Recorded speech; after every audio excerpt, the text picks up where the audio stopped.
kids decided to wake up just as I was about to go live. Hi, everybody. It's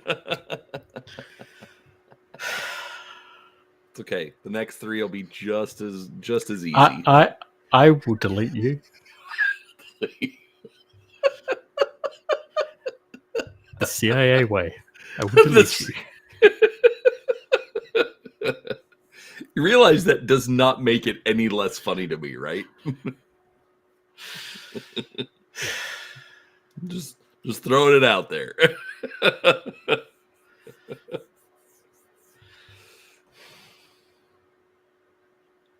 Anyway.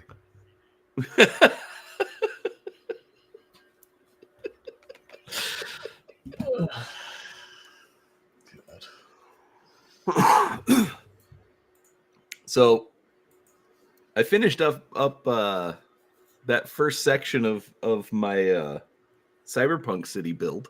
Oh yeah. Yeah, it's a big flat plate now. See? Nice. I apologize I wasn't able to keep watching. I had to head off to my D&D game. No, you don't ever. Brian said he would enjoy, seeing me build it. So it's like, you know what? Let's go for it. I finished off that part just because I mean it's like I thought it was so boring anyways. Like it's interesting from just like a technical standpoint, but just like from a streaming standpoint, I'm like, okay, this is not the exciting part. So that's why I'm just like, I'm just gonna finish this. So, because even now it's still not very exciting. Anyways, but it's kind of funny. They have like a little manhole cover, and then it's open. So there's like little. But here's the problem. So here's the manhole cover. Yeah. And it does not quite cover. So basically, it's the manhole cover is 3x3. Yeah. And this little manhole piece is 4x4. So it doesn't quite work. So you need the Lego 4-peg piece on the bottom that's got the one slot on top. The one slot? The one peg on top. That could work. Like when it's all finished, like there'll be like a couple like cones and a little barricade over it. But regardless, like that's a design mistake. Like from a looks perspective, that's fine. Like if you're just going to model it. But from a play perspective, that's just a really bad choice. Anyways. Yeah. There's my rant. I was finally able to get my Christmas presents. Oh, what did you get for Christmas?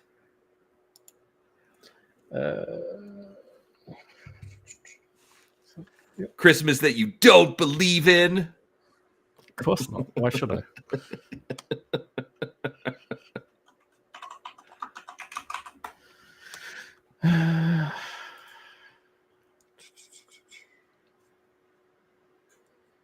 Hopefully the official Lego store still has everything up. Otherwise this is not going to go well. Usually they still have them. Usually, like if you search by the kit number, they usually have it up. Okay, yeah, they've still got some of them. So hold on, shall share screen and show you what I've got. I mean, technically they're right behind me, but because of the greeny, screeny Right. thing, it might not probably show up properly. So The hide Grim hiding or wandering around the house screen. oh no, the hiding the kitchen behind me screen because it's a mess. Because I didn't put the dishwasher on, so there's a pile of plates and bowls. Okay, so this one here, the command rover and crane loader. All right, you know what you should do? You should zoom in on this page. Oh my god, you people. Do you know how? I'm like, do you know how to do this? And that did not work very well. No, it didn't. That's that. No, go back. Now we can see it. That's a great looking set. What is that? Oh, this is all that dream stuff. Yeah, isn't that's it? dreams. Okay, so we get our niece we usually get like a dream set for, well, the last 2 years we've gotten a dream set for our niece, and she loves them. So this is the command rover one, command rover and crane loader. Okay. This is one. So I've got this one now.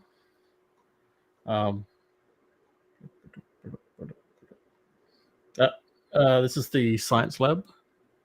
Okay. Okay, this is what I hate about this, right? And I'm going to the space wheelchair. Yes. Because okay, I'm not trying to be like ableist or like anything like that, but I'm pointing out this because I'm pretty sure the next one of the set is the mech suit.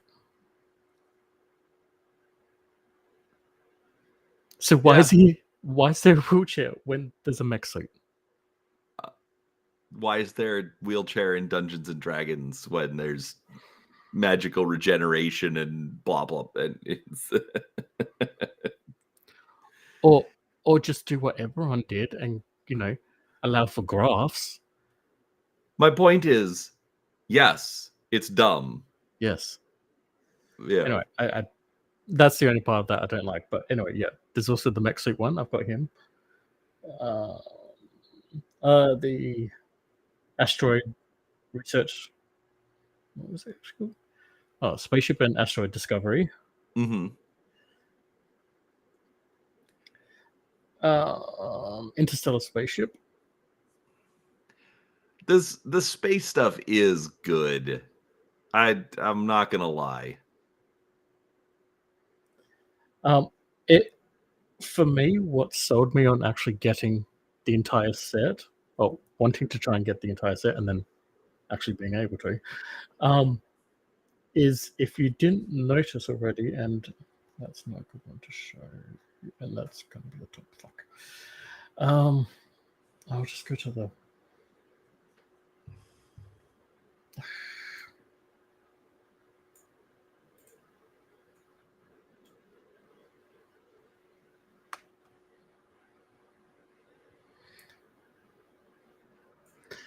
Right there. You see that? The little classic space logo? Yes. Okay. That's what sold me. Okay. Because this isn't like the Mars City expedition stuff where it still kind of looked like space shuttles and things like that. Mm-hmm. This felt like to me that they were actually, and with the color scheme. I mean, come on, have a look at this. You've got green, orange, blue, actually 2 different types of blue. Like this felt like they were trying to restart the space theme set, and I really wanted to get in on the ground floor of it. That's fair. That's fair. So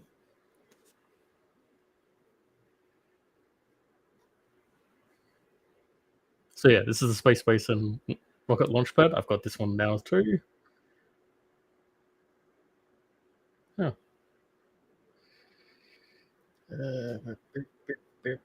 Ah, Yeah, I the ones remember that seeing that one. yeah, I've got that. By the way, Nice. these are all currently still behind me in their boxes. I mean, I just started building mine from Christmas yesterday. You know, Fair. I mean, well, okay, let me rephrase that. I built the car Christmas Day, but now I'm building the apartment block. Hmm. Um, but yeah, no, I get, like it's time, it's keeping little fingers out of it. The mech suit is the small pack of the set of the entire set. Right? So I was like, oh, it's a small thing. I'll build it with the kids. Yeah.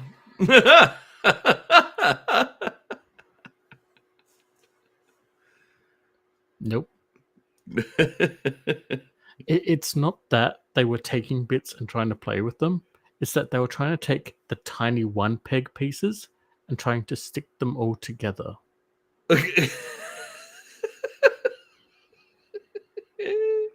I'm here for it. You know my pain right there. I do. I'm pretty sure I'm Kim, still I'm pretty sure Kim understands that pain right there. I'm still here for it. Still here for it. Um Actually, I'll have to find. I mean, I'm not gonna find it right now, but I'll have to find a picture of last Christmas when all of Kim's Harry Potter Legos that we had been buying that she had not been assembling, and we ended up with this pile, and we're like, you know what? Screw it.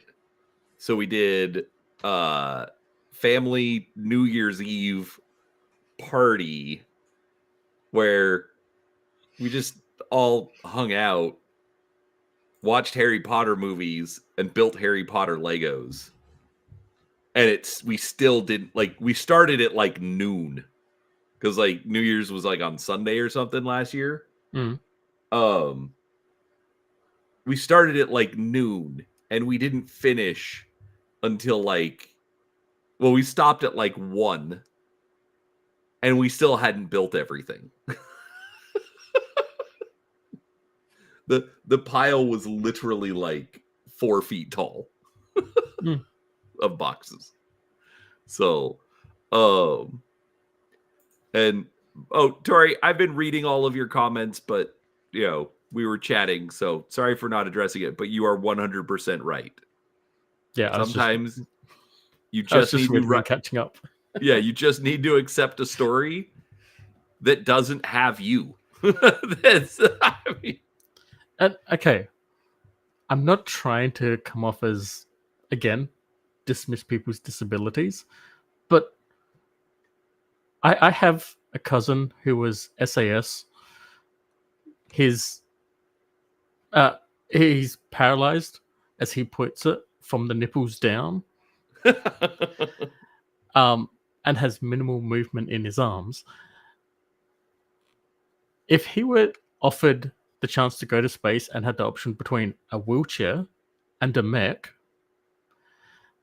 that man used to give his baby sister rides down the stairs on his wheelchair. And he has no feeling or movement, again, from the nipples down.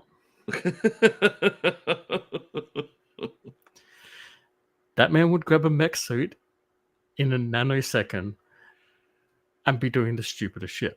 right, but the problem is with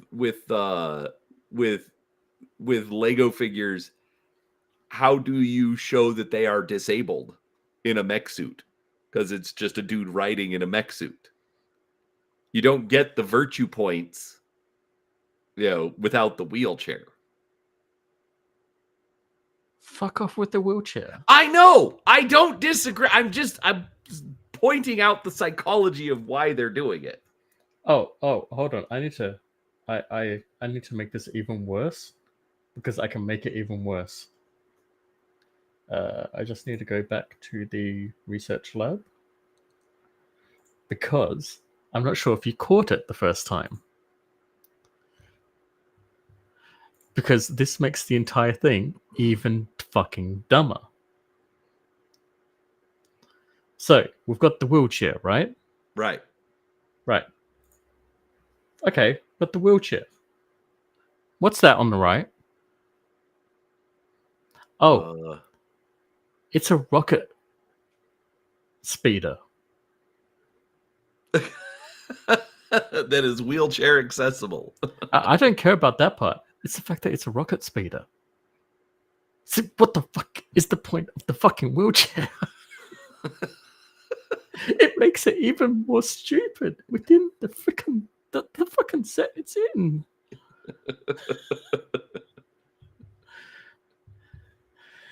It's so dumb. I mean, well, and that's the other thing. Even if you want to have a wheelchair, make it a little rocket speeder wheelchair. Exactly. Kind of like all the jokes. Why do we need a combat wheelchair in D&D when we have magic carpets or flying discs or, any other bazillion different options? Yeah, Anyways. magic carpet, the flying broom, like so stupid. Continuing on with Lego, yeah. Beyond just my my cyberpunk city that I'm working on, I have come to the realization that I have to buy 2 sets of Blacktron. Why? It has alternate builds. Like already pre-planned alternate builds that again harken back to previous Blacktron sets. Okay, I'm just going to say this, Tori, I love that you're in chat and everything, but once again, he's forcing me to go to another window to look at. So I'm not going to be able to be reading chat for a moment, but just know I appreciate all your chats. But this man is horrible. What? It's relevant to the conversation.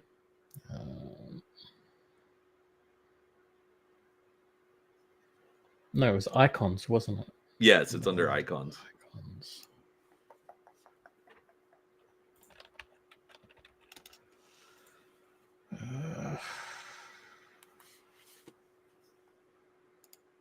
I'm not sure if they'll show it on there. Oh, wait, yeah, no, they do.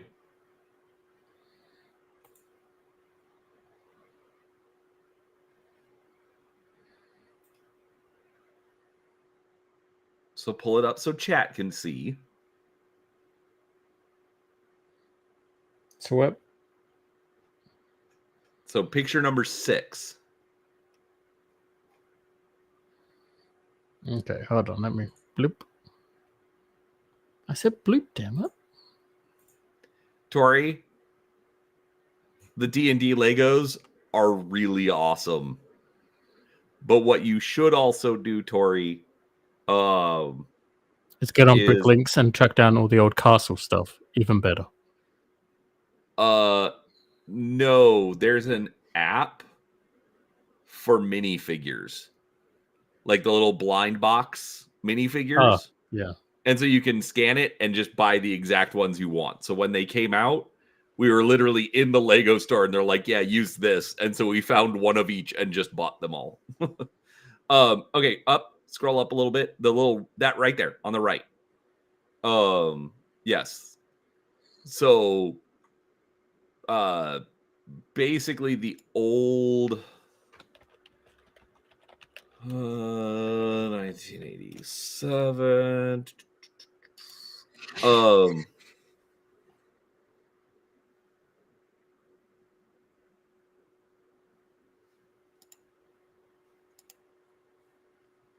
so basically that's supposed to be a reference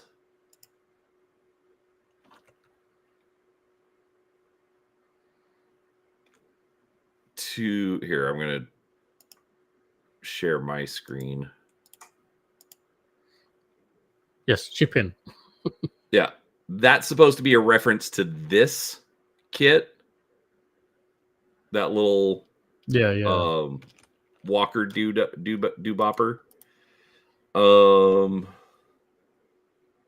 don't think they had a little robot kit. But Pilot anyways, you're robot. basically you Yeah. can build this one as well.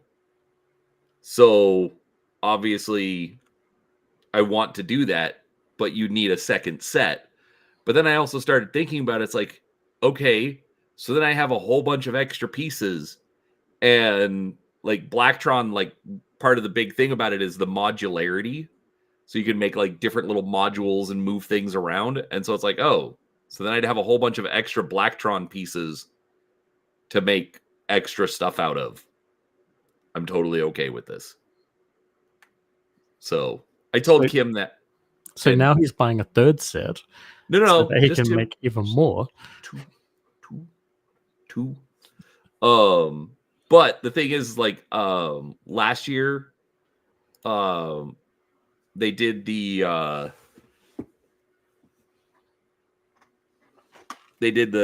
free with purchase kit.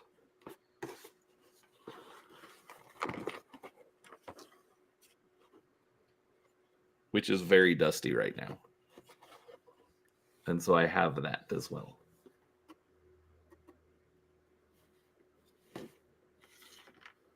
What? I've never seen that before. When was this? Last year? Dude, last year was 2 weeks ago. That's, I mean, like literally like a year ago. Okay. I clearly must have missed that.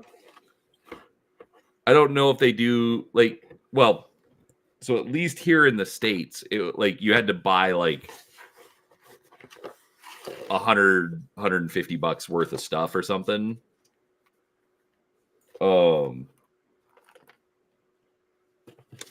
And then you got it free with purchase. I don't know if they do that in Australia. Their general Australian offers are kind of shite.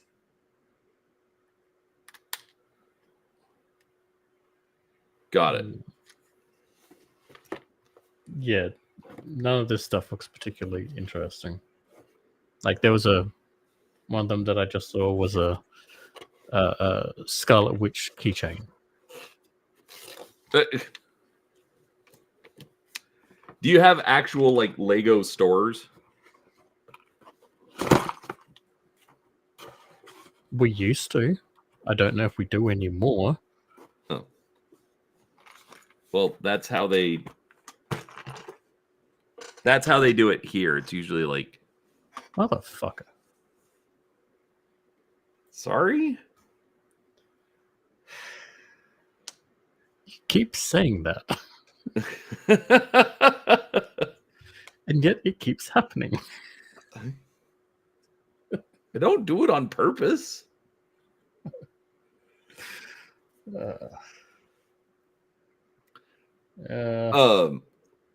Anyways, Tori, my point about the minifigures is the D&D set is really cool on its own, but then they did the minifigures, and so you get more D&D minifigures that fit in the set. So it's a way to slightly expand your stuff. Anyways, and it's not that I have the Harry Potter one. We have a lot of Harry Potter. Like we have all of it. Actually, no, not all of it. Most of it. Basically, if it has to do with Hogwarts, we have it. It's like we didn't get like, well, much to Kim's chagrin, we did not get Diagon Alley or Hogsmeade or any of like the, outside of Hogwarts stuff. I heard that. Heard what? And it annoys me that I know that. What? Diagonally. No. Diagon Alley. Diagonally. Because I've fucking seen that stupid movie. It's fine.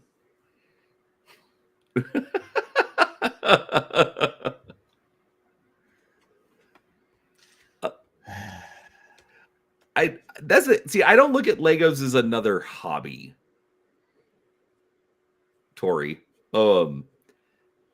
Just because I like, to me it's more just like, that's fun. I would like to do that. And like the cyberpunk sets from Funhole, I'll be like I said, I do not want to do that. I just want I want to do like I would love to have just like a whole like little city, or just like little like, you know, scene options for cyberpunk. You know, like, here's an apartment block, here's a corporate office building, here's whatever, you know, and use that for like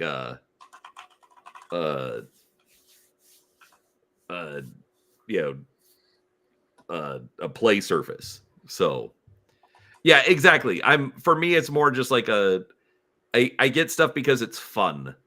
You know, it's not like, you know, I'm going to set up a giant city or anything. So, and then on top of that, we got grandbaby coming. So now we have Legos that, like, you know, we're gonna have to like that's what we should do. We should just take the Legos apart and like just put them in like Ziploc bags. It's like, oh, you want to build this one? Here you go. So actually, here, I'm going to share this real quick. This I actually think is hilarious from the Cyberpunk City.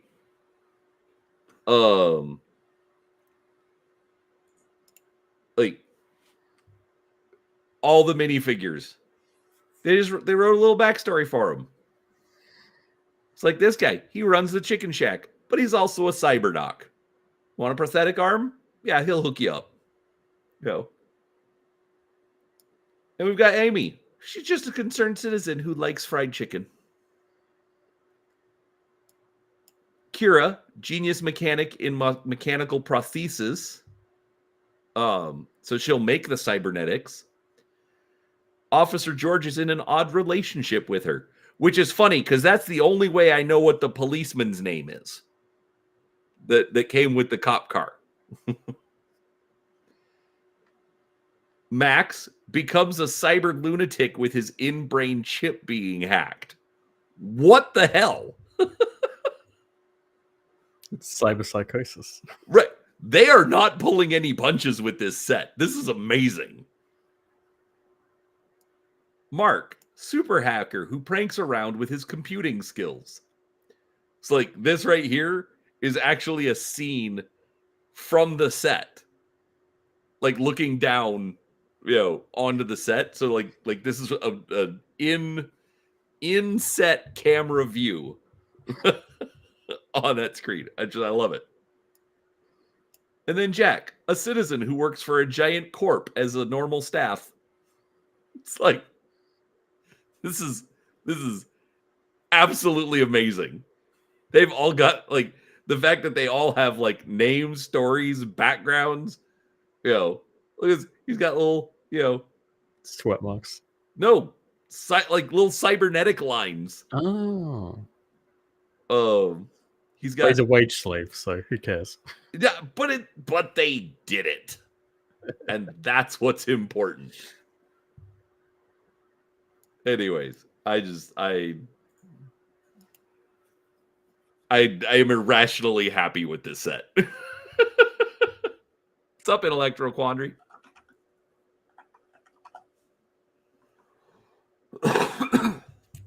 It's good. To answer Tori's question, Kumari is a hybrid of the blue mage and dragoon class. So try to combine him with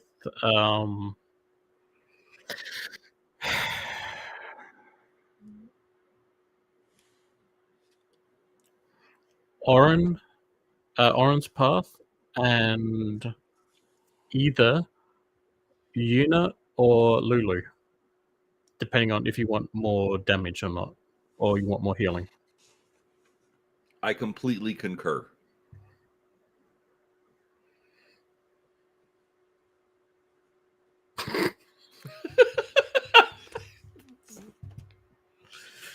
That was literally all I had to contribute.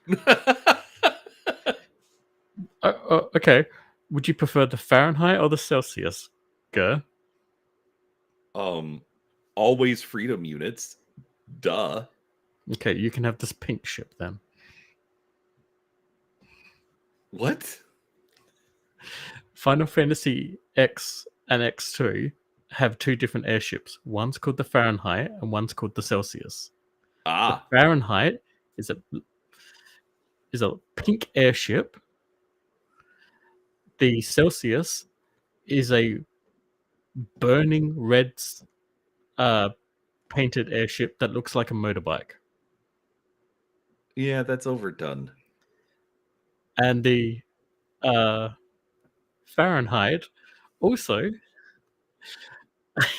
has little tassels on the side when it moves. Yeah, it does.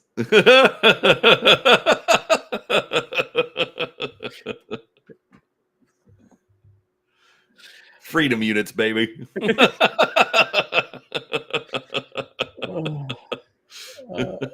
Fuck it. I was going to bring up a picture and show you, but fuck it. That's because you thought I'd be ashamed of it. Nope. No, it's because I'm feeling lazy tonight. That's perfectly fair. That's perfectly fair. Yes, IQ. Yes. Ragnarok. Yes. It's the airship from Final Fantasy VIII. It looks like a dragon. Ah, okay. Yeah. I played Final Fantasy. Okay, Grandpa.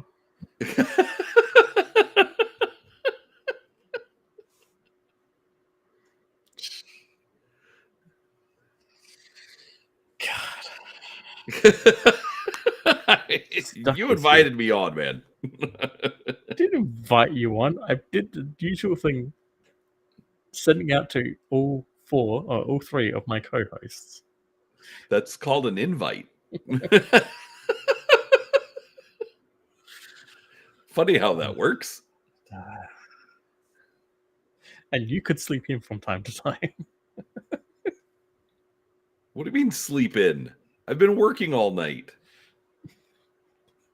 And I have church in 3.5 hours. This is going to be a very interesting schedule.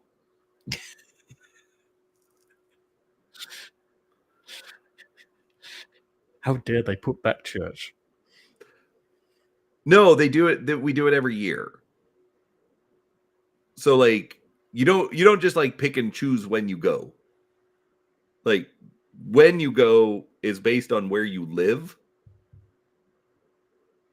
So like your congregation is literally your community.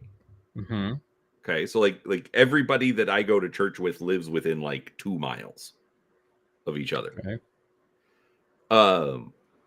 But there's now, quote unquote, there's more buildings, but we all go to one building and 3 different congregations meet in the same building. And so instead of, my community always being stuck at 8:30 for church or always being stuck at noon for church, we rotate every year.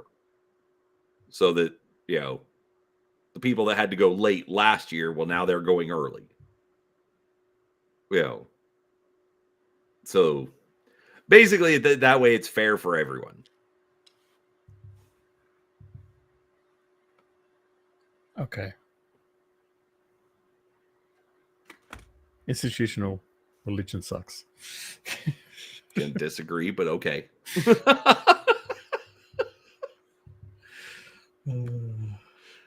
I might be biased. Because you're institutionalized, man. I mean, let's be honest. I probably should be. Yeah, you and me both. So, Oh, hey, guess what? You'll never believe what happened today. the test was positive.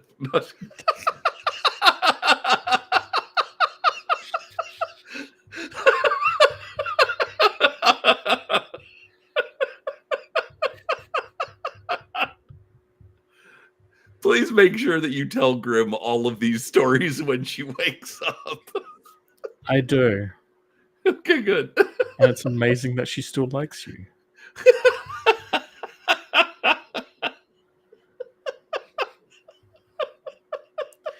But I didn't get together with her because she had good taste. So, there's that. No. She didn't get together with you because she has good taste.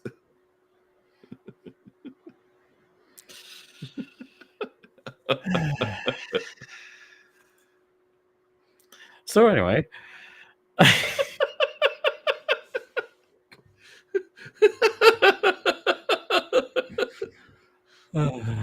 I regret nothing, by the way. of course you don't. You've got that whole institutionalized religion thing going on. You get to just be a dick and then get absolution or whatever What do you mean? it is. I'm not being a dick at all.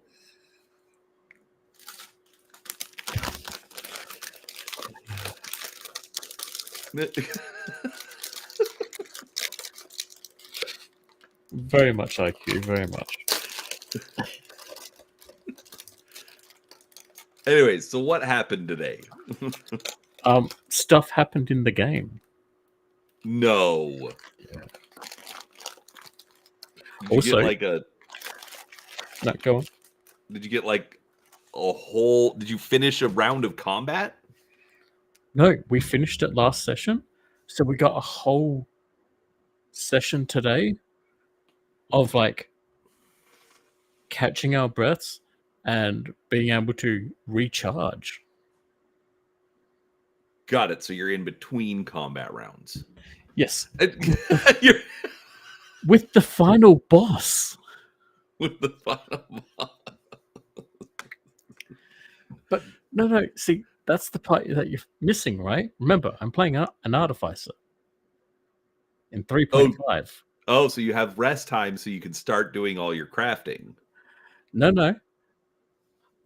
I was able to set up a whole slew of spell completion items, one use magic items to go into this next battle. So I actually feel like an artificer for once. I've got a whole multi-tool toolbox basically ready for, oh look, someone's down, heal. Oh no, they're going to attack us, counterspell. Oh, what can we... The mage too powerful for us. Mind burn. Like, oh no, we need some damage. Rainbow burst. That is the gayest, most powerful spell I've ever seen. You should call it Fahrenheit burst.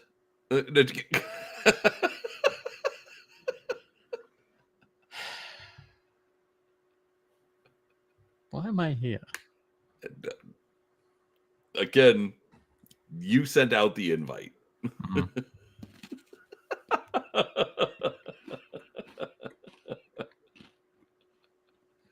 No, that's actually awesome. I mean, like, so were people just arguing over rules, or was it just like you got some downtime and so there weren't rules to argue? So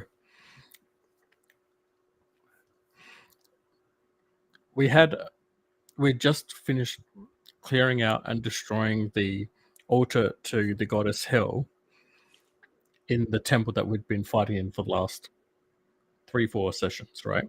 Sure. And so at the back of the temple is a portal that goes straight to I think it's a rhyme giant Jarl. Sure. And so basically through that portal is now going to be our next big fight. And we've kind of got to do this within 2 hours game time, right? But, in game time. In the real world, we spent almost 8 hours talking about stuff. But the magic of D&D. In game time, we spent maybe 32 minutes. It doesn't sound like an extended rest. Not really, but it was enough that we were able to replenish caster slots and things like that. So Sure. everyone is now outfitted with damage reduction 15 from me. I've given the 2 tanks not only that, but also Lucky Blade and Sense Weakness.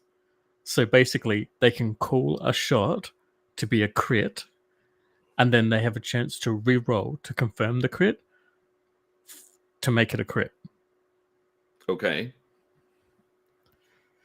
Because 3.5, there's a difference between just critting and confirming a crit. I hate that rule. Yeah. But one of them has Vorpal on their weapon. So if they crit, they cut off the head and kill the enemy.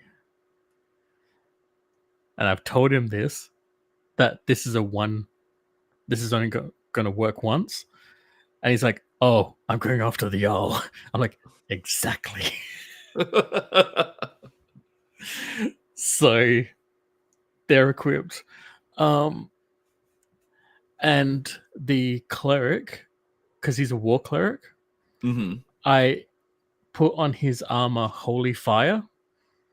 So if because he doesn't really use his turn undead because it's weak, because he's prestige classed into other things.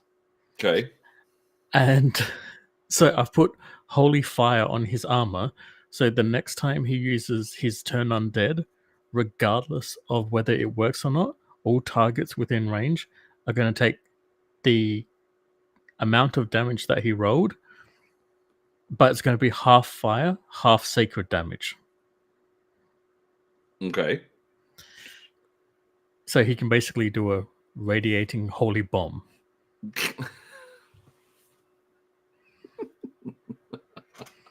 Except without using his spell slots this time, he can just use up his turn attempts. In the old days... Oh, okay. This is going to be a rough morning. In the old days, we would just admit that was a holy hand grenade. Oh no, we already know he's the holy hand grenade.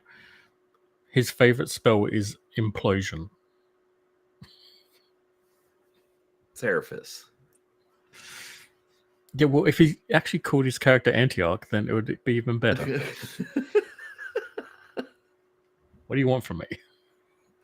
I'm just saying that it's a holy hand grenade. Yes. But and anyway. It made me laugh. Yes. And because we lost our Bard planar ally last session, I've put Crown of Courage on myself so that everyone within 30 feet of me, on my character, is going to have a +1 bonus to attack and damage rolls and a +4 morale save to fear effects, which is what the Bard was buffing most of the group with. Okay. Yep. So I'm hoping that's going to be enough to keep us where we remember being, basically. I just hope that you don't spend the next 6 months on this battle. Of course we will. Because it hurts my soul just thinking about it. Because I was really excited. And I was like, yes. And then two of the other players were like, yeah, we had 3 ways of getting here, and we took one of the ways, and we left 2 of the other ways completely open. And we know for a fact one of those other ways, we skipped dealing with a beholder.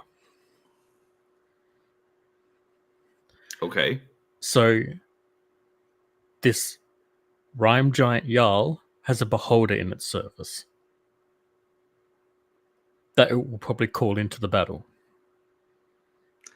I mean, that's what you get for not clearing out the dungeon before heading into the big boss battle. Yep.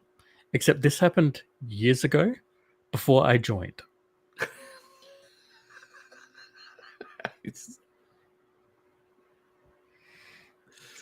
The fact that you're talking about years ago in real world time.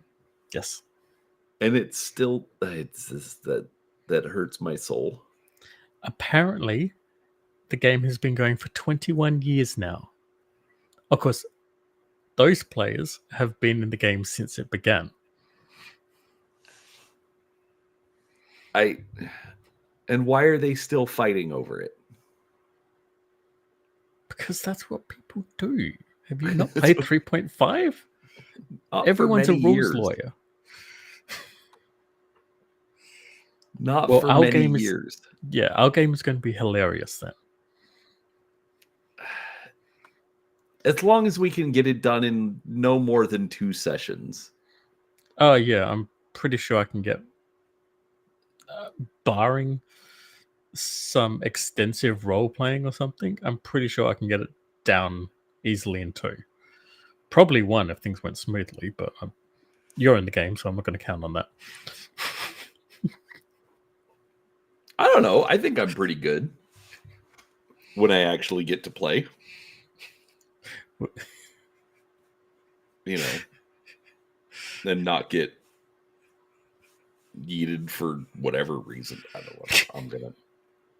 I'm just gonna shut up now.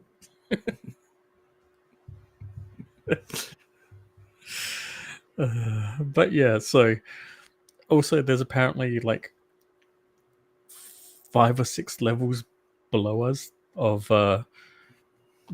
guards and troops of the Rime Giant Jarl that we didn't kill. So there's that too. Just throw up a ward of like a barrier or something. Like, nope, sorry, nothing can enter that whatever. Yeah, no, I one of the magic things that I've got ready is a arcane seal to put on the door once we're in there, so that he can't get physical reinforcements from within the keep. Yeah. Yep. See, there you go. Problem solved. Yeah.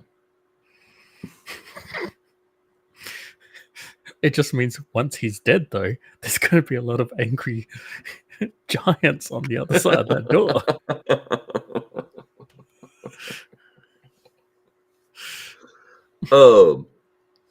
Actually, this was kind of funny. This happened in the so after Max's stream on Friday. So there's this guy that's been showing up, and he's Brazilian. And so he ended up on like they finished the panel in like 2 hours. And so then like a couple other people jumped on, and so he was there. They were just kind of hanging out for the last little bit. But so then usually we all kind of like anybody who wasn't on the panel that's kind of in this group will jump on for like just an after show. Hey, we're just all hanging out. It's Friday night, whatever. Yeah. Anyways, so we were talking in the back in the back room, and it was hilarious because he's like, yeah, so like, because he's talking about, getting into games, and like he does most of his stuff for role playing in English, and that's fine. He's like, and it's kind of interesting because like troll's a really good word, like a good name for a monster, and it's nowhere near as good as something like Trozgul, and we're like, wait, what? Because apparently that's the Portuguese word for troll. And like all of us were just like, no, that's amazing. I don't know what a Trozgul is, but I don't want to run into it. That's probably the elder troll. The one that's got like the 16 heads and it's growing extra limbs and stuff. And I'm totally fine with that. It was just really funny, and it was also just like an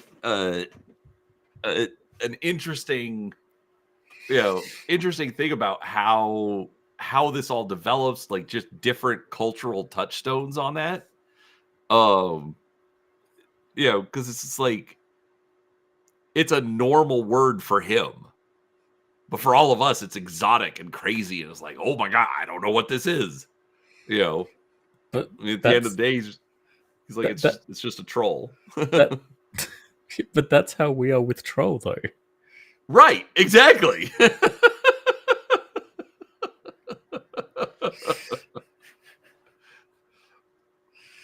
So, anyways, that was my fun gaming bit for the week.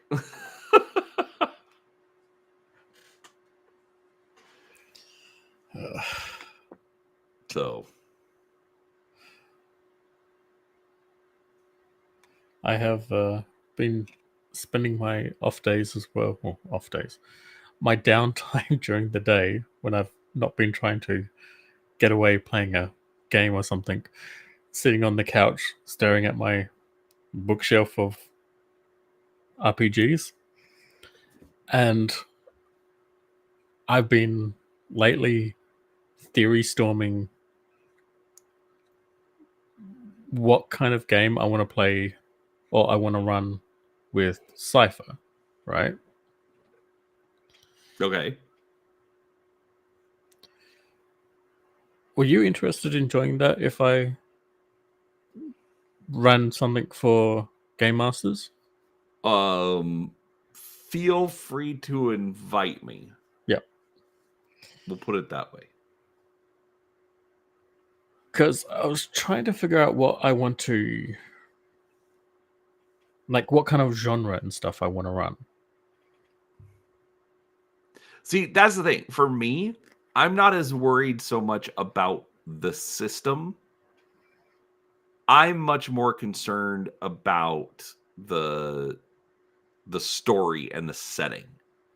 Like if you come to me and say, "Oh, I would like to run a Cypher game," I'd be like, "And?" Well, but that's the thing. I'm trying to figure out to show off mechanics, show off things like that. Right. No, but I'm just saying what you're gonna for me, what you don't hook me by saying, "Oh, we're gonna play a game using the Cypher system." At that point, I'm just like, and okay. But if you came to me and said, "Hey, I'm thinking about running a well, I've got two ideas. I either want to do an Australian Old West game or an Eastern European sci-fi game. Okay. And I'm going to use Cypher system to do it. Okay. At that point, I don't care that you're using the Cypher system. Suddenly I'm like, you know what? I kind of know Old West. I'd like to see how different it is if it was in Australia. So you know what? I'm going to jump in on that. I think we should do the Australian Old West game. You know the two examples you just gave just instantly made my brain go, oh, so Terra Australis for Call of Cthulhu or Shadowrun Berlin.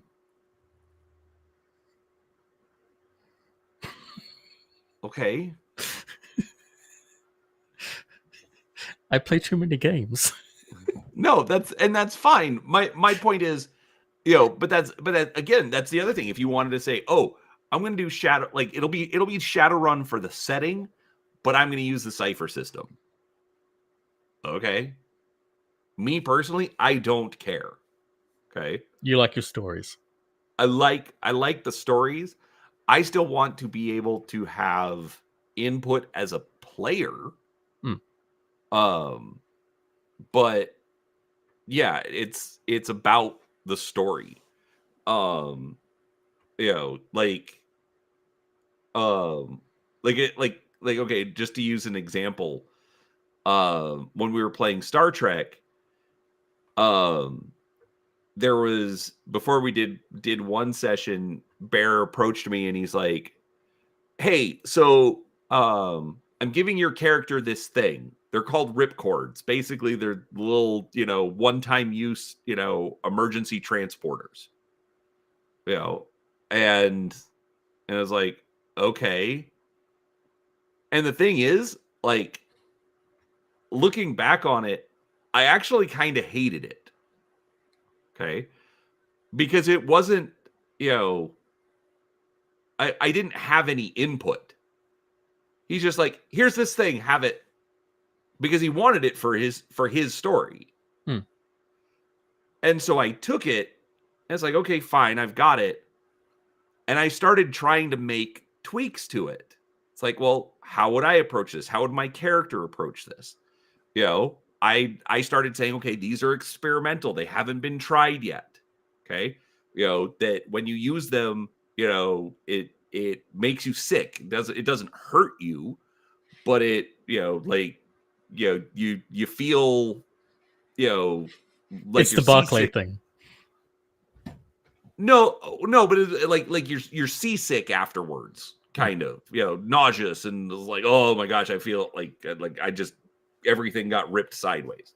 And Bear's like, why can't you just take what I gave you and go with it? And it's like, I had no input on this as a player, and so I'm trying to put this spin on it so that I'm invested. So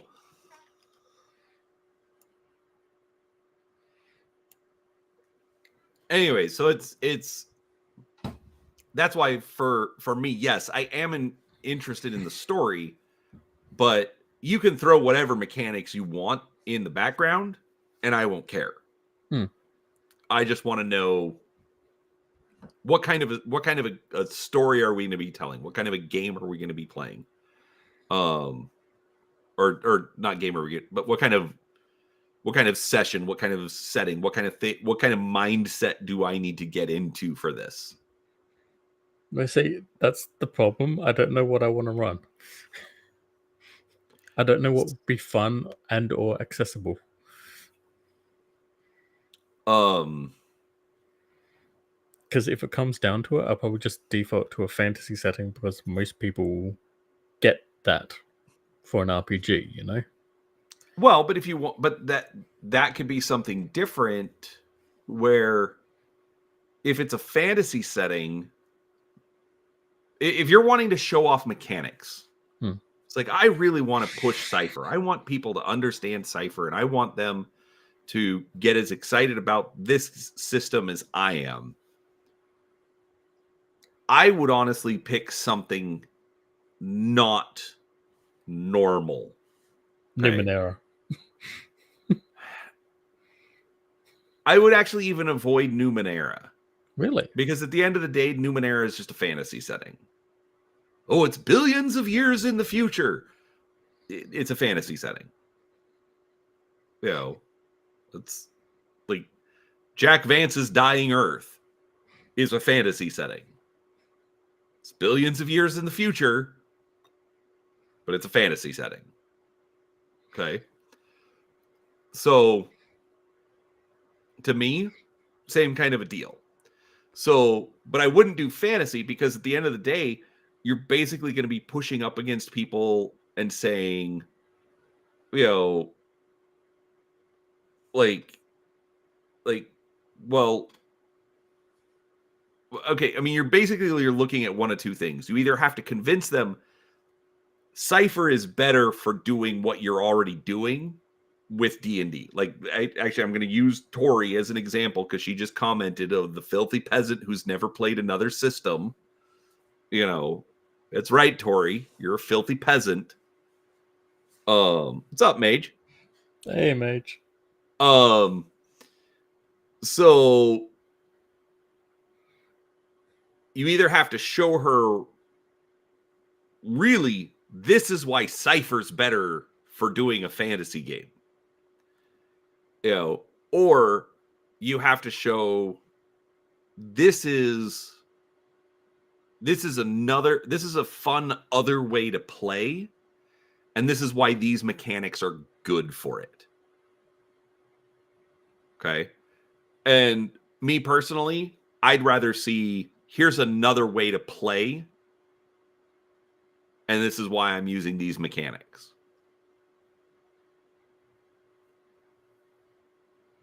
Because for fantasy, she's already got 5e. She's already got DC 20. So, you know, she's got her fantasy settings. Give her something else to play with. Okay. Tori, as our technically our co-host, who's just cat sitting today, so couldn't be on with us live anyway, on the stream. I have a question. Reply in chat. But what kind of setting would you want to play in a game with completely different mechanics to try out those mechanics? That's a very good way to play it, to put that.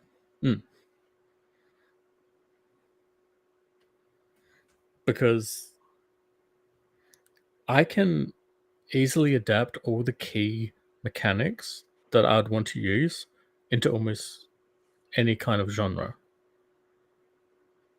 Sure. Because the horror module mechanics, the magic mechanics, Tori joined us. Hello. I have been released. You have been released. For a bit anyways. Here it comes. It's right back on the lap again. Okay, so repeat that last question because you started the question and I heard the first bit but not the rest. Okay. So as our valued co-host, when it comes to, say, experiencing a new system to get the most out of its mechanics, its whatever, what kind of genre would you want to experience that through? Whatever. I mean, I would say fantasy, but not because it's fantasy, because it's the most familiar to me. So if you're going to try and sell me on a new system, I want to know, can I play that system in my world? You know, like we switched to DC 20, but we kept the same characters in the same campaign because to me, they are independent from each other.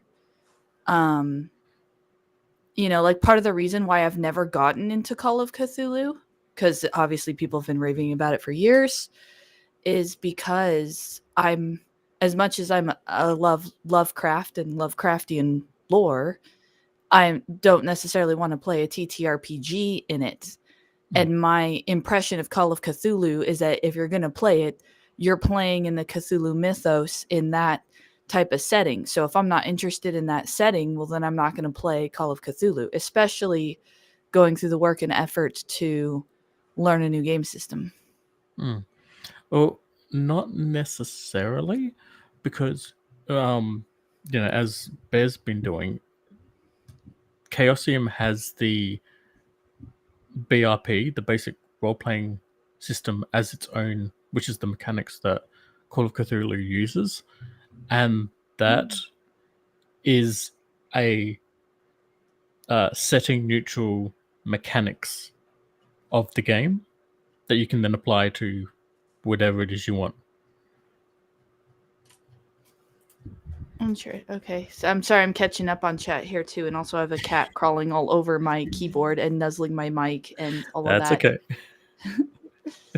Same setting, different mechanics, the fairest way to test.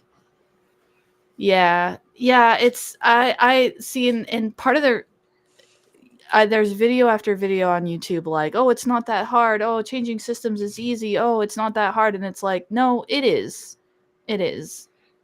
There is work involved. It's not like I can just. I mean, I was able to make it work with DC-20, but even with something as, and the more adjacent the system, the easier it is. DC-20 is just 3.5, and 5th edition had a baby game together. That's all it is. So, well, more Pathfinder, because I believe DC-20 uses more of the refined system. I'm not familiar with Pathfinder, but yeah, I mean, basically DC-20 is so adjacent to 5e as it is, with just more this, less that.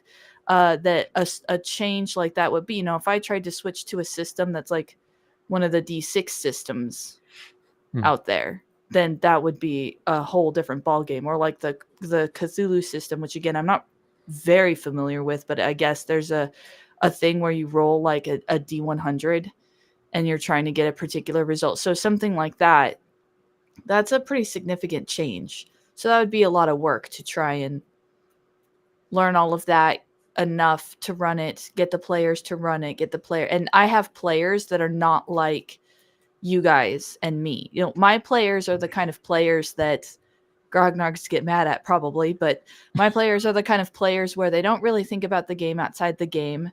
Not very much anyways. And if they do think of the game outside the game, it's in abstract terms. They don't have their sheet in front of them. They're not looking at numbers. They're not reading the books. They're like, they look at me and they're like, I say, okay, you're in an inn. And they're like, oh, I want to do this. I want to do that. And then I have to translate that into game mechanics for them a lot of the time. Except for Steve, but yeah. And here's half the players in my 3.5 game I'm in, and like I will chat to them about the game outside of the game, and they know their character sheets, and it's 3.5, and their character has stuff across like 9 different books. Yeah. Yeah, Steve is my resident min-maxer player, but my other players are very passive, to put it in a word, which is not inherently a bad thing. That's just their style of game. But as a result, it makes more crunchy systems less what's the word? Like, they don't want crunch. They want the simpler system. Less desirable. Oh, yes. more refined. Oh, yeah. Well, and again, that was kind of my point. Either, like I said, you either have to show why this system can replace the one that you're already using, why it's going to be better, or show them something new that they might be interested in. Yeah, those are the two things you're going to try and do when promoting a new system. Yeah, because when we went to like when I was trying to sell them on DC, I'm like, hey, there's this new system. I'm really excited about it, but I know this isn't really your thing. I had to keep the same characters. We had to keep the same world and all of that. But what I did was the selling point was the 4 AP during combat, because so many of the rest of it, like skill stats, like 4 stats instead of 6, is a neat concept. But in the grand scheme of things, it's stats or stats. They don't care. But the idea of having 4 AP to spend during combat instead of move, action, etc., that was the selling point. Oh, you'd lose your mind at a sentence. Because Cypher is, you have quote unquote one action for your turn, but your turn is a sentence. So if you can be descriptive enough in a sentence, that's how you can get through. Like, you can stack actions by saying, I'm going to draw my blaster while running and diving behind the barrels to take a shot at his head. Yep. And then the GM figures out what the difficulty is for the target number. I mean, on the one hand, that sounds nice, and on the other hand, that sounds too obscure.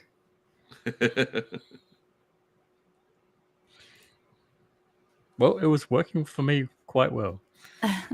Well, I remember I had basically gotten to this point where I was like, yeah, I just need 5e. That's all. I don't need extra books. I don't need adventures. I don't need other systems. I just have my core. Like, literally, the core rule book is basically all we do. And then the rest is house rules and just with us between the local group.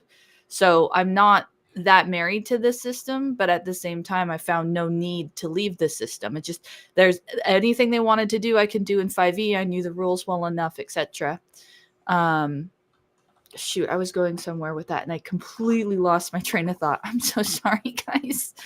No, you're fine. No, you're right that it's, and now I lost my train of thought.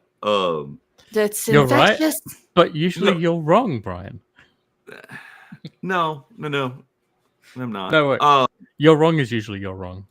That's true. You're wrong is oh my gosh, that is so frustrating in chat. Anyways, now I Oh, it's a shame Grumpy can't see me right now. No, but it because your point about your getting your players on board is what I would never mind. I'm just gonna I brought the confusion with me. Confusion. No, I've been up for 20 hours. That's a long time, dude. I know it's a long time. He's like, you should go to bed. I can't. I have to stay up so I can go to church. Oh, yeah, that's right. I'm fuddling with cameras in the background. I'm trying an entirely new setup to fix I want to do Stitchy streams again, but I can't with my current setup. So in the background while listening to you guys, I'm like fubbernucking with OBS in the corner. Fubbernucking? You haven't heard that before? I've never heard that term. So Mage, I want to address Mage's comment. He says, find the system that sings to you and stick with it. It really is that simple. And no, True. And that's fine. But I think what he might have missed, what we're talking about is Seraphis wants to run a game using Cypher system. Which is primarily to help game masters understand the system more, because he hasn't had a chance to play it. He's just read the rules and doesn't know how to tackle it to make a video about the system. Right. And so so it's in this case it's how do we get players invested in trying a new system? I'm gonna be right back, guys. I'm just gonna grab something from the room. Apparently IQ has heard of Fubbernucked? Fubbernucking. Maybe it's a young kid's term. It probably is. Which is I got nothing. Yeah. I've literally got nothing. Yeah. I've got crap baskets, but that at least makes sense because it's, 2 words that I recognize. I'm not sure what a fubbernuck is. Is it like a fudge knuckle? I have no idea. We are outside of my wheelhouse. I'm going to put it that way. To be fair, that one might be more regionally Australian because I know many Australians who use that one. That's true. So, no, right. And Mage, you're not wrong. Of course he's not wrong. He's Mage's Musings. That's true. It's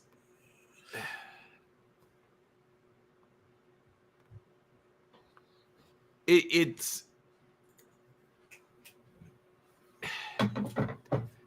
because, like he said, it's part promotion, trying to show off said system, and part part just getting a group together. So if it's just any average group, yeah, it doesn't matter. If it's but if you're trying to sell them on the system, you have to put some extra thought into it. What do you run? Why do you run that? And that's essentially what we're debating is, do you use what they're from? Do you default to a fantasy setting that everybody is already familiar with, or do you try and do something a little different to show it off? I just thought of something to you saying that. What are the players into? So if let's say this is an established group and you're trying to sell them on a new system, wouldn't the ideal plan be to, okay, so if someone in my group is frustrated because they don't like spell slots, they love playing a magic user, but they don't like spell slots, well, then I would be trying to point out how said system addresses spell slots, like targeted. If you're trying to sell them on a system, you want to target what about the system they personally would like. Oh well, there's no spell slots. You can use your first level spells as many times as you want. Well, in that particular example, but you get what I'm saying, where it's you would want to pick the thing that. Yeah, no, that actually, Tori, that is a great answer there. Like you have a player that is frustrated with something, so hey, I've got this system. Let's try this because this hang up that you have, I think it addresses your hang up. Yeah. That's how you sell them on a system, honestly. Like if you really want to sell them on it, you need to find out what matters to them and what they would find interesting. I'm more and more feeling like I need to develop a survey for people to figure out what to run for them. This is getting ridiculous. No.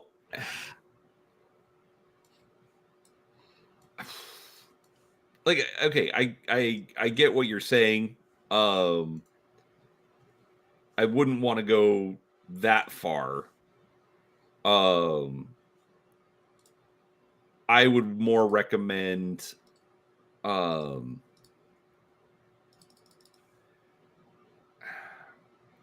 this particular aspect, I would go with, hey, I want to run A or B.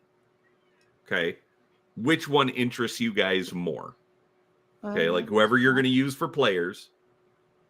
Like I said, give them an A-B choice, and go from there, because, too much and you will get analysis paralysis and you won't get anything done.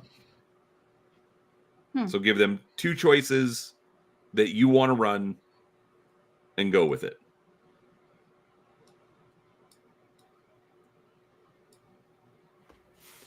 Which might also explain why I haven't been invited back, because when I was asked, I just said I don't care, I just want to play.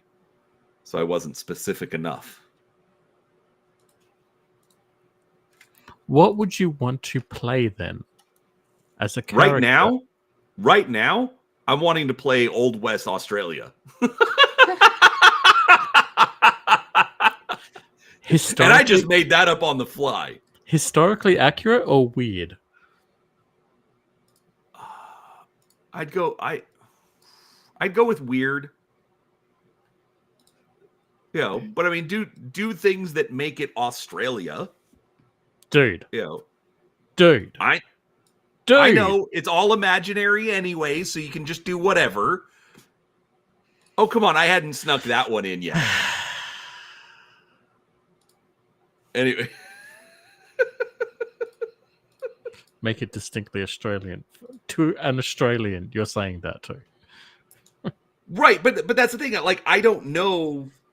Like, I was reading something that was talking about how Australia essentially has its own Old West.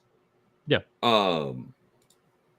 That is similar but also distinct from American Old West. Yep. So I would absolutely love to get something. Hold on a second. Oh, I would absolutely love to get something that is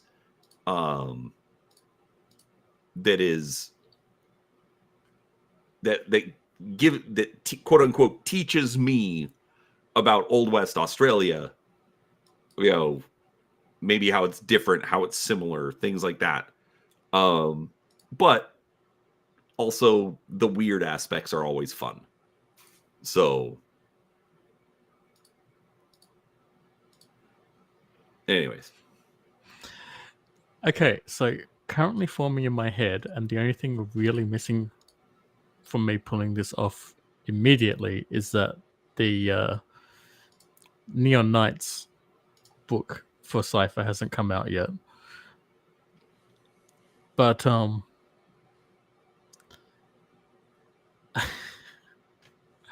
so I've already put together, just from you talking just then, a 1890s Australian setting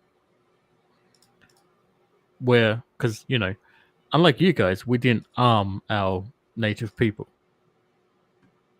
so they weren't as much of a threat to us, and I sincerely apologize to any native people.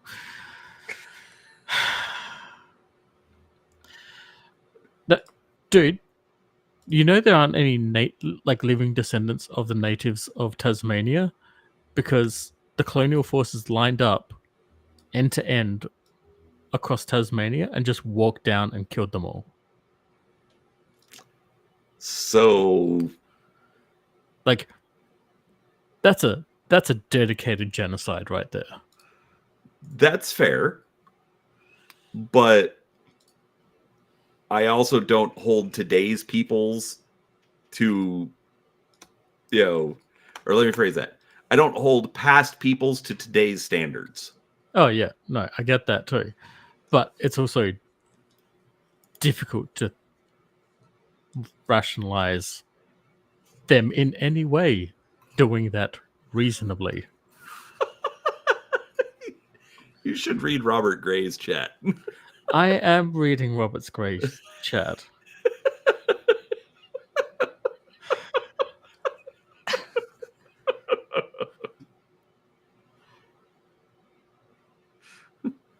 I mean,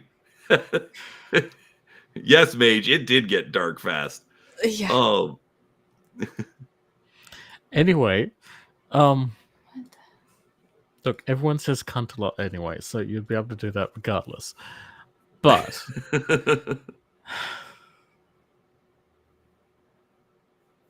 I'm not even touching that with a 10-foot pole.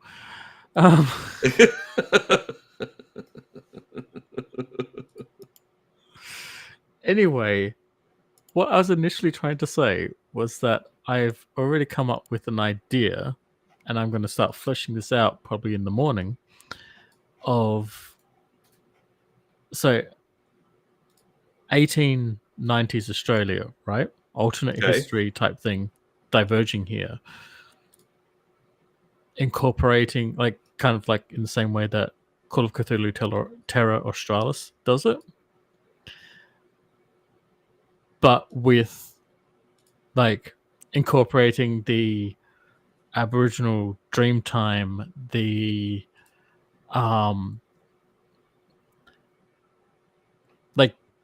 did you know we've got ruins here? Sure. Yeah. I mean, I think every place does. Yeah. Except ours are slightly different. But yeah, were they made by aliens? No, because they're imaginary, remember? That's true. Were they made by imaginary aliens? Isn't everything made by imaginary aliens? Look, I'm not saying it's aliens, but aliens.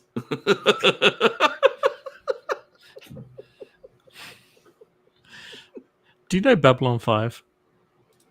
Vaguely. I didn't watch it enough, and Okay. I don't think it holds up. Well, to each their own. I was going to say, nuns! Anyway.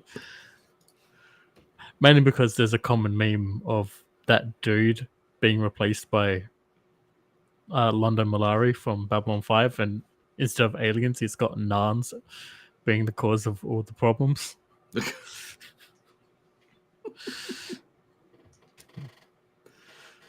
Really stupid. Fair enough. But yeah. Well, yes, great. That was the whole point that the colonial government was working under. But I still dislike it because they weren't causing a problem. And that's the part I dislike. I don't mind attacking someone who's attacking you. I have a problem with attacking someone who's not attacking you. The real aliens were the friends we made along the way. What have you done to my stupid freaking Talkin Drek? You've ruined it now, Brian.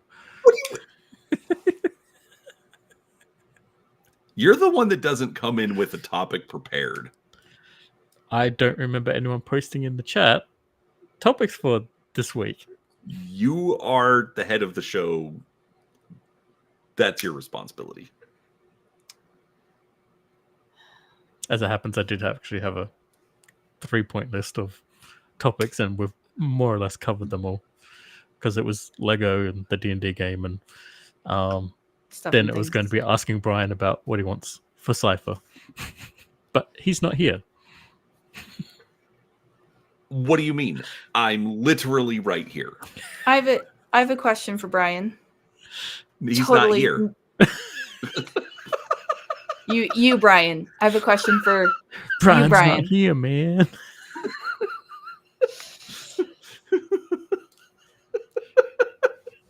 Okay, real quick, Tori, before you ask your question.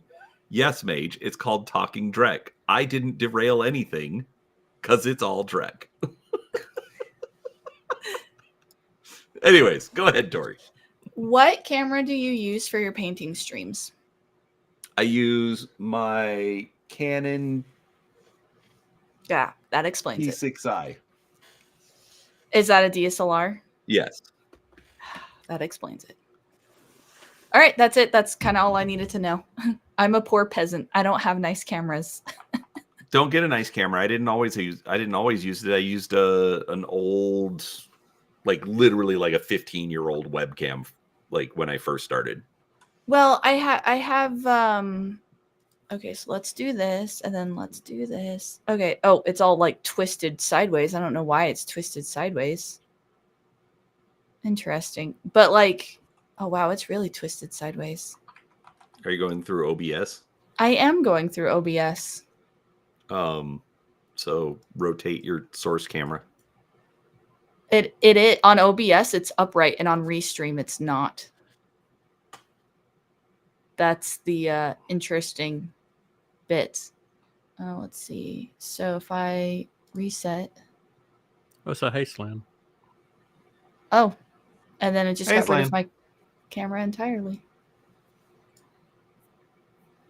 And now it's going to see. Well, aside from the fact that the orientation isn't correct, but you see what I mean about like the quality of the camera. Yeah. So that's why I was some wondering. focus issues. Yeah, I can't get it. I can't figure out how to in OBS in particular. Okay, so welcome to technical support, folks. I figured I started No. by just asking what camera you use. That's You're just no, Yeah, Tori. what was the this camera is- again? It's a Canon Rebel T6i or something. oh yeah. The It's like Rebels. $1,000. Yeah, I used Or at to least have when one I of bought those. it was like $1,000. Also, I don't think something that, how do you prevent, my second more important question is the shaking issue. Like, I from what I've seen of your paint streams, you don't seem to have an issue with shaking, even though the camera weighs like 10 pounds. He made a rig. I mean, it's just on a, well, that, Yeah. Well, I have more follow up to that later eventually. I was gonna say, yeah, we can link up offline. No, hold on, put your camera back. Put it back. Okay. Now, over on OBS, okay, under your sources, find pick the camera, Mm-hmm. and then click properties. Mm-hmm. Then click configure video. And then go to camera control. And then the focus. Uncheck autofocus. Ah. And then slide it until it's in focus. Wrong Oh, way. wow, that's a really delayed response. Holy crap.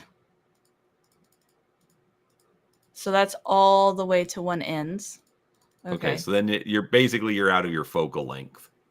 So what in the world is the focal length? That's like the natural spot where it's happy. Is that correct. What that is? Yeah. Correct. Okay. Cameras and light, I'll work on a cone. I'll work on a cone shape. So where that cone reaches a point is your focal length. That's not bad, though. That's at least better than it was. Okay. And then also one other thing. So go ahead and close all of those windows. So then now right click on your source. And transform. Transform. And then rotate counterclockwise. It rotates in OBS, but it does not rotate in Restream. So it doesn't matter what changes I make to the actual orientation, and Restream, it stays the same. But it seems like if I want to do continued work with stuff that's like kind of up close like that, like how you have your board there. Hold on, real quick, Tori. Look at that. Notice, transform, rotate 90 degrees. Yeah, but it's not like it is on OBS, but it's not following through on Restream at all. Are you running as a virtual camera? Yeah. Because if I stop, it just does that. I have no idea. We'll have to troubleshoot later. Yeah, yeah. But I figured since we were here and I was like I said, working on it in the background, but I just kind of wanted to know, like, is it one of those things where I can fuddle with it, but at the end of the day, I'm not going to get the clarity I'm looking for unless I get a higher quality camera. That was the main. Again, I'd play with focal length on that, but then also as far as camera, just like I don't know how much you're willing to spend, but just go get a quote unquote decent webcam. You know, good webcams, not great, but good webcams are less than $100 right now. I have a C922 Pro, a Logitech C922 Pro, and it was bought for me like 3 months ago or something like that. It's maybe a little longer, but less than a year old. Oh, okay. I have a 920. I don't have a 922. But yeah, I have a Brio for like this one is a Brio. Yeah. Same with me. But then the one that if you look at my BattleTech videos, like where like I'm looking at the miniatures and the miniatures are just doing the little 360s. That's on the Logitech 920. So you have a 922, which is newer, so it should be better quality. Yeah, it should be. Yeah, that's. Well, I'll keep fiddling with it, but I just wanted to ask because I thought maybe, because and then I also have a problem with shaking that you don't appear to have a problem with, and I just have it on a boom arm, the same as a lot of other people, but I have continuous wobbling on my stitching cameras, which is the whole reason why I haven't done stitching content for so long, is because the I can't nail down a good setup for it. Depends on how it's mounted, depends on what it's mounted to. So if it's on a less stable, like my desk is literally built out of 2x4s, so it weighs a crap ton. That probably helps. Yeah, so there's not a whole lot of wobbling going on. Oh well, it was worth a quick ask anyways. I'll keep playing with the configuration. So sorry to Totally derail turned things. into a not quick ask, but no, it's fine. I don't mind at all. And probably somebody out there, might have gotten something out of it anyways. Yes, There's Grumpy, it is attached to the same table that I work on. Yeah, which is true for me too. Yeah. My arm's attached to me. Yeah. Probably a good thing. Anyways, so Tori, what do you think of 1890s Australia Old West game? I have no idea you guys are on about, so I am probably one of the most sheltered individuals on the planet. So you say the word West, and I just pictured cowboys and horses, and that's the extent of my knowledge. Yes. Well, that's the basis of what we were like then. So, Old West Australia is similar to Old West United States, with one slight difference in that there was a lot more trees and stuff to hide around. It was more all make believe. I'm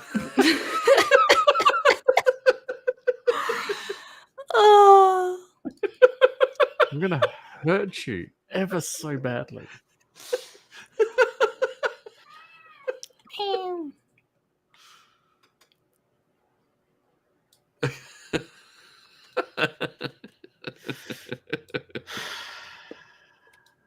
I regret nothing. My wrath will be. That's fair. Just wait until Wednesday. But yeah, so like in a I mean, if someone wanted to run a game and they invited me to participate, and it was Old West, Gods would say something like that, wouldn't he?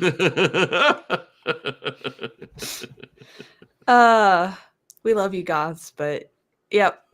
I mean, if someone invited me to come play, I'd give it a try. But my setting of choice has always been kind of your Tolkien-esque fantasy, or just maybe even more like a high fantasy, like that. That's where I kind of live and eat and sleep and breathe. So that's always going to be my favorite. Mage, just so you know, if one of you motherfuckers does an accent, I'm going to hunt you down and shoot nuclear weapons at you. Crikey! And Brian's our first volunteer.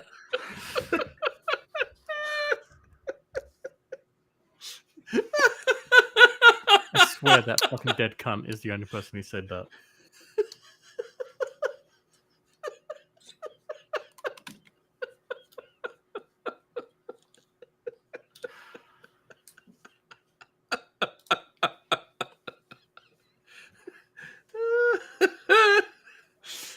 I regret nothing. I know, clearly.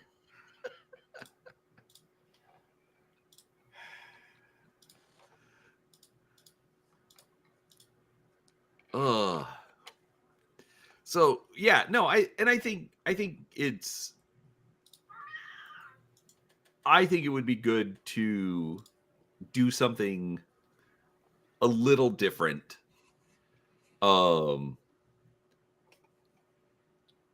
I think like I understand, like, and actually I'll give you props, Tori, because you're like, when you're like, oh well, I do like, I like Tolkien fantasy. That's my bread and butter, my jam. That's what I want to do.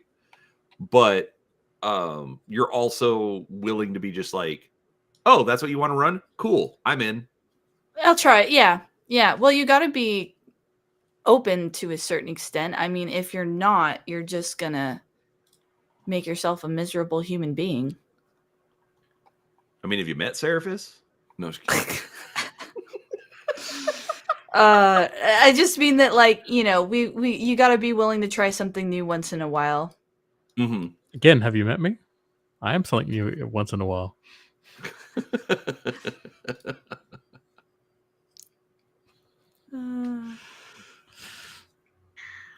Meow. So, but yeah, no, I still can't commit because obviously we'll have to figure out times and dates and whatnot and blah blah blah. So I am literally just saying, feel free to invite me. I will coordinate with Kim, once we get that nailed down. But I am willing to play old weird old West Australia. And the assumption is that it would be Cypher System, right? That was the whole point of this, if I'm remembering. Yes. Yeah. Because I admit to some curiosity about this. Like, you say that your turn is a sentence, and all I can see in my head is my is Steve, who's I don't know the term, but he likes writing. And so I could just see him like finding, like, it's a sentence that's actually 14 sentences long where he describes everything in the book as he tries to min-max the absolute crap out of his turn. Like that's what I picture in my head. So I'm like, how does this work? How do you just speak a sentence and then translate that into game mechanics, I guess? Because the second he takes a breath, then that's the end of his sentence. Okay. There's the parameter I was looking for. I mean, that's one way to do it, but also like Seraphis said, okay, so your action is a sentence. Okay, I draw my blaster, I dodge behind the barrels, and I take a shot at his head. Okay, that is a sentence, but I've now thrown in 3 things. Okay, you are moving, you are trying to hide, you're trying to make a called shot. Oh, okay, well, you have this for your skill. I'm going to give you a penalty, and I'm making it up because I don't know exactly how the Cypher system works, even though I've played with Monty Cook. But, we'll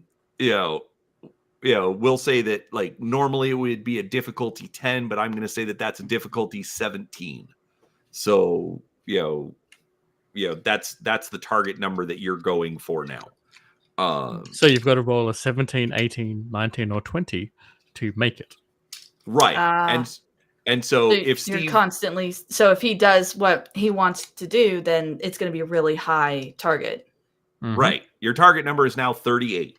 I only have a D20. Sucks to suck, bro. The Gamers 2 Darkness Rising. You would need to roll a 32. Last I checked, that's impossible. Well, do I at least get to make the roll? Do I at least get to try? He rolls on that one. Yes.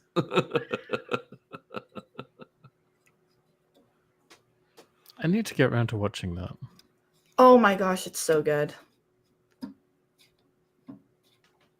Grumpy says that we should watch White Son of the Desert.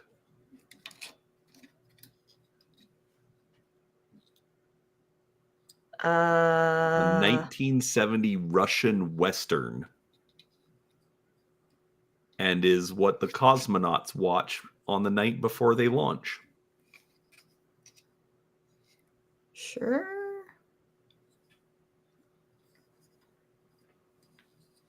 Uncertain how to proceed. Gots, if you're referring to Brian coming to Australia one day, don't worry. I've got friends in border security. I will make sure he gets the full service. Oh dear. But don't worry, Brian. It's imaginary.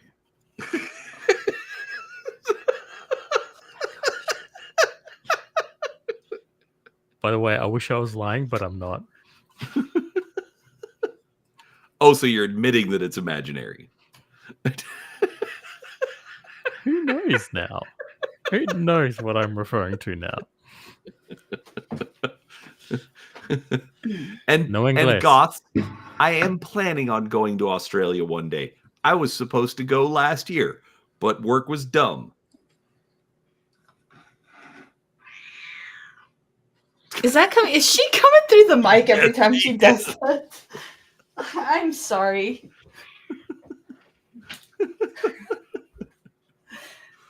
She loves to do that at the end of people's sentences. I'm not sure how she knows, but okay. Aliens aren't the only ones who do anal probes. Yeah. Mage, you get that one highlighted because you put the word anal in it.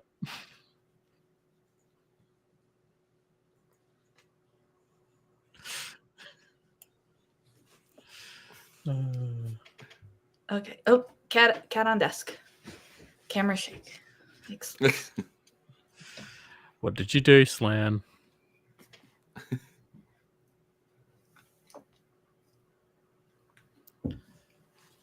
How is Mercury? Yeah, Mercury. That's the name of my cat. Oh, got it. Okay. Yeah, she as herds as advertised. She is what can I say? She's a super old cat who's got cancer, who's slowing down, and she's doing like she's still eating and she's still drinking and she's constantly starved for attention, as one does. But yeah, I don't know. She's slowing down. She's walking slower. She's stumbling a little bit more. She's, yeah. Yeah. Old cat. That's what she sounds like a lot of the time now. But the real question is, what does she think of Old West Australia? What? Hey, Mercury, what do you think of old? Okay. What do you think? What do you think of Old West Australia, Mercury?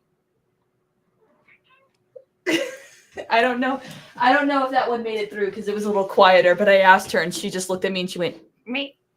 Yeah, no, I heard that. I think she's okay. like, I think that was more of a A interesting. curiosity. Yeah. It sounded a little bit like, all right, tell me more. Yeah. See, weird old West Australia makes everyone a little curious. If it's not that different from American Old West, though, then like why specify that specifically? Is it just because that's where you're from? Like, why not just say Old West? I didn't specify that. Brian did. Oh, okay. Yeah, well, because we were talking about it was, I was making the point of you have to, or the problem with going to your players and saying, hey, what would you all like to play? And you're just going to get whatever, you might get one suggestion, somebody throws it out. Oh, I'd like this. And then 3 other people disagree with it. So nobody, anyways. So my point was, as a game master, you come in and you say, I would like to run A or B. And yeah, that makes sense. Yeah. I'd recently read something talking about how Australia had an Old West similar to American Old West. And so that jumped in my head, of, oh, I'll throw that out as a suggestion. And then I said, Eastern European sci-fi. So I gave him an A and a B just as an example. And now provide finite choices, basically. Like finite choices.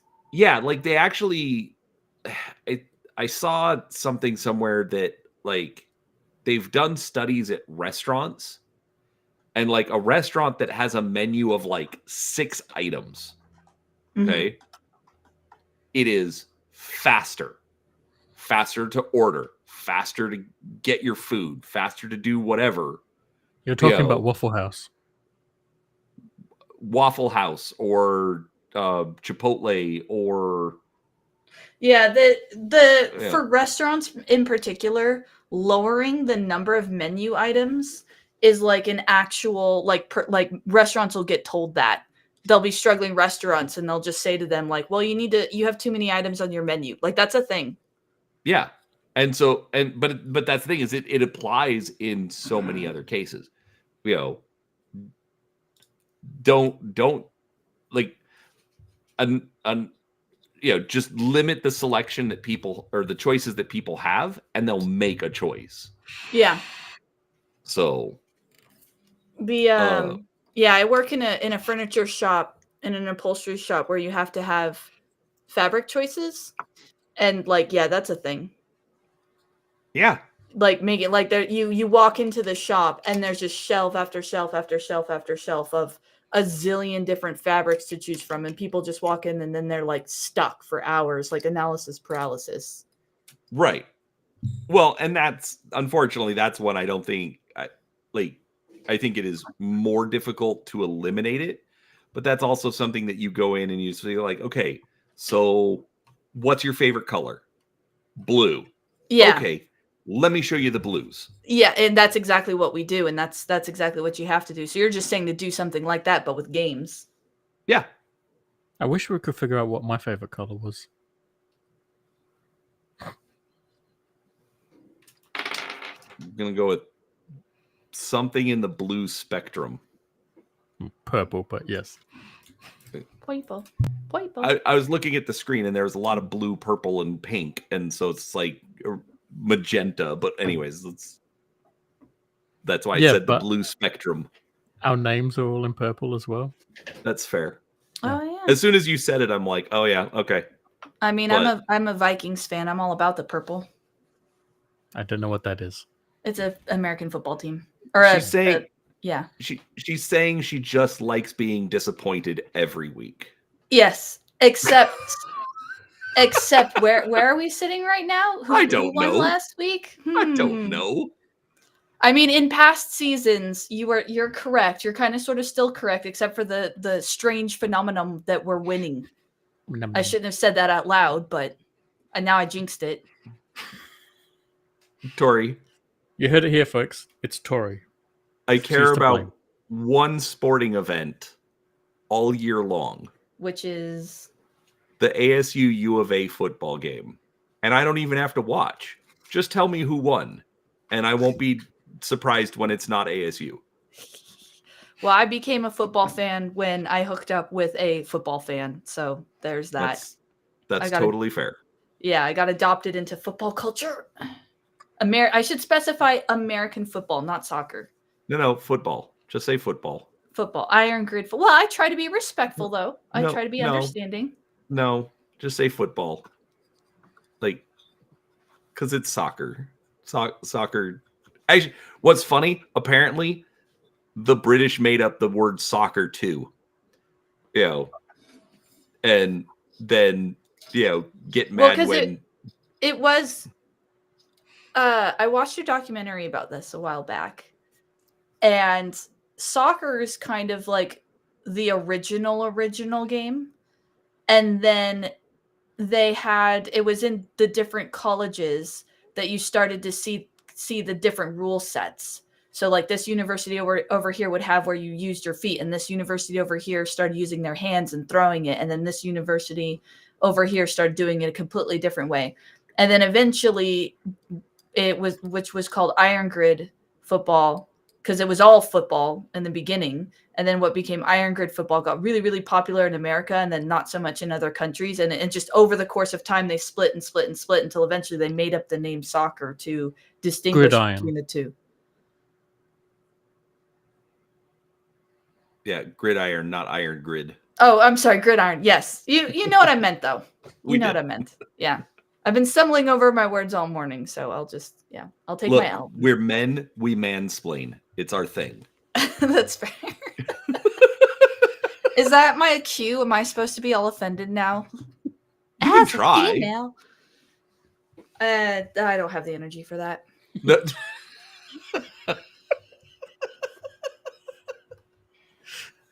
It's too early. It's too early. My coffee was awful. The cat woke us up. I had to go sit on the couch to babysit her for a bit, so I couldn't get fresh coffee. So I used Jameson to make it drinkable.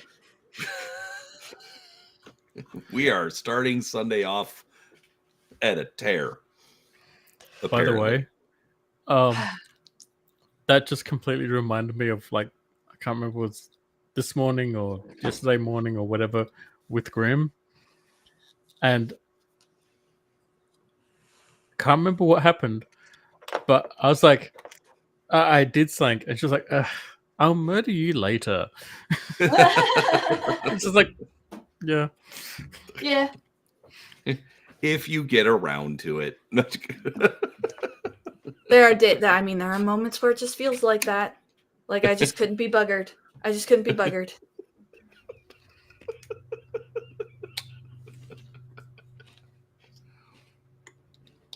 Okay, that was pretty funny. Tori saying buggered. I picked that up from a floss tuber that I like. Her name's Teresa Little Stitcher, and I have no idea what section of the UK she comes from, but she does have a pretty distinctive accent. Some of my favorite streamers are all in the UK for some reason, but obviously they are in different regions, so their accents differ a little bit. But certain phrases are just too awesome not to use, like yes. bugbear. Like what? Bugbear? Oh, bugbear. Yeah, so Teresa, when she's talking about something that bothers her or something that she doesn't like her Annie's Keepers video, which is pretty old by this point, but still good. She says, she's talking about taking the floss off the bobbins and putting them on drops, which when you wrap them around bobbins, they get pressed kind of flat. They get not quite folded, so they get these little hard, like if you take a piece of paper and almost fold it but don't quite fold it, you get kind of a crease in there. So that happens to the floss. So she's pointing this out, and she says, I've got a bit of a bugbear about these crinkles. I've got a bit of a bugbear about this, basically meaning, like a thorn in her side. Yes, it's an old term that Australians use as well. It's just so good. Why not use it? Just,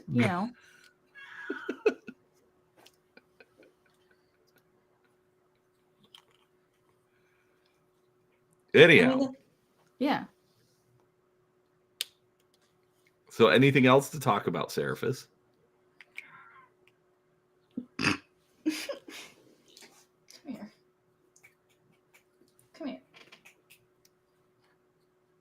No. So 1890s Australia, Cthulhu, Old West. Not necessarily Cthulhu. Oh. I have another thought there, but it'll be weird. Define weird. No.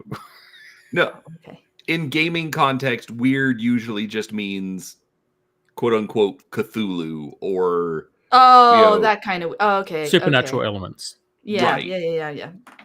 Right. Once human stuff. That's a much better way to put it. Supernatural elements. Yeah. Also, our cowboys, aka our bush rangers, they wore armor. Yeah. It helps you survive longer. Yeah. When again, Australia's an island. Continent. Island. Continent. Island. Continent. Island. Continent. It is surrounded on all sides by water. It is an island. So is America. No. Anyways. Island. And Continent. it is an island. Continent. To keep all of that horrible stuff that would destroy the rest of the human race contained. On the other side of the ether, as it were. In make-believe land. I'm going to kill you with a redback spider. It's not even going to be supernatural. I don't know why I have any friends.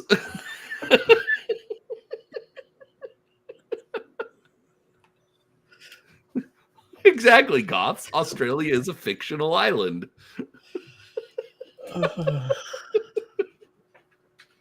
I Highly fictionalized island.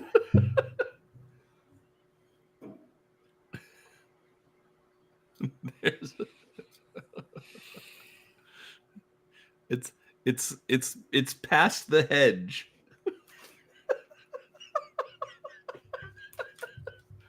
It's through the wardrobe. it's over the wall. It's the second start of the right and straight on till morning. There we go.